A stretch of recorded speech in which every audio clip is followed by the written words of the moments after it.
One of my primary roles is monitoring and managing risk across our services.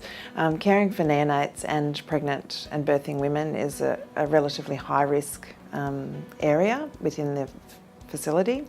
So one of my roles is to follow up in-depth case reviews for any cases that arise that are of a concern to us.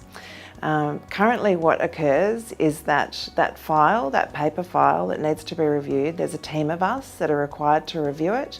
It currently needs to be physically picked up by one of us, reviewed and then handed to somebody else to do the next part of the review, and then to somebody else, and so on and so forth.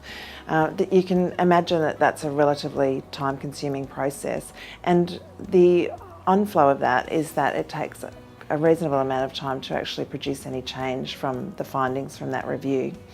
What an EMR will mean is that a group of us can simultaneously review a file, simultaneously come up with solutions, and we can actually implement those much sooner than we can currently do.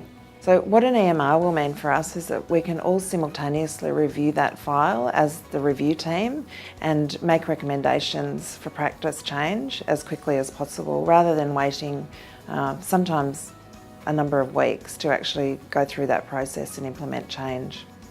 So the EMR implementation across women's and children's services is going to be challenging, but we are competent at using a number of different IT solutions, and this will just take us to the next level. So it's an exciting time.